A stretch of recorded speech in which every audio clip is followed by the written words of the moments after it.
Decades before the Me Too movement, before Time's Up, before hashtags and marches, Paula Coughlin was a one-woman army in the fight against sexual misconduct at work. My first priority, and I think most victims are, is, oh my God, this can't happen to another person. Forget Hollywood. In the early 90s, Coughlin took on the United States military. What happened to me was criminal, and that it had to be stopped. And she's still speaking out, following a report released by the Department of Defense that goes base by base, branch by branch. The report paints a grim reality that sexual misconduct is still a huge problem for the military, a problem Coughlin knows all too well. It did have a tremendous impact on my family. Her family was a Navy family, dedicated to service. Coughlin rose up the ranks in the late 80s, first a helicopter pilot, a lieutenant, and then an admiral's aide. On a trip to an annual convention for naval aviators, the Tailhook Symposium, Coughlin became something else, a survivor. It was completely an unexpected, complete surprise attack. People grabbed my arms and legs and my clothing and eventually knocking me to the floor and trying to take my clothes off and reaching underneath my clothes, grabbing anything they could reach. They called it the Gauntlet, a hallway at the Las Vegas Hilton where dozens of women were assaulted by a mob of military men attending Tailhook. It was a notorious ritual for Navy men and a secret kept from Navy women. I really kicked and punched my way out and ran into the Secretary of the Navy's aide. And he said, "You didn't just go through that hallway, did you?" And I said, "Yeah, what was that?"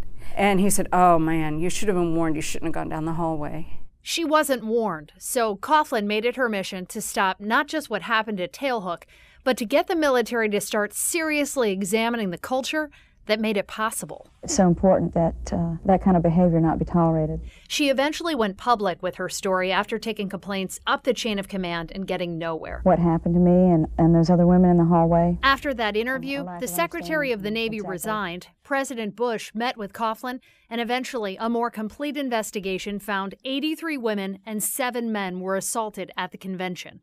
117 Navy officers were implicated. And while there's been plenty of tough talk about sexual misconduct in the military in the decades since Paula blew the whistle, zero tolerance. Zero tolerance. I think that's important. Bottom line is, I have no tolerance for this. She says little has changed. Do you think that there is, in this culture, in this day and age, the scenario where Tailhook could happen again? Yes. Sexual harassment and assaults remain a huge problem for the military, not at one yearly conference, but at bases across the country.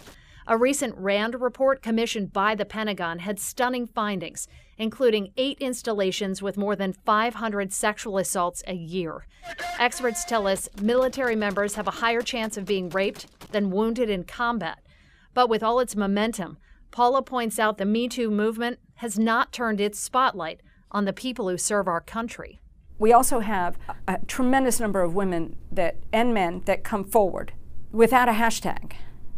There are women in the military today that have spoken up that need recognition. The DoD promised more training, more awareness, and more research after the latest report. Coughlin keeps fighting to get just that, advocating on behalf of service members who've been victimized on the job. Being the whistleblower for Tailhook was probably, almost an honor.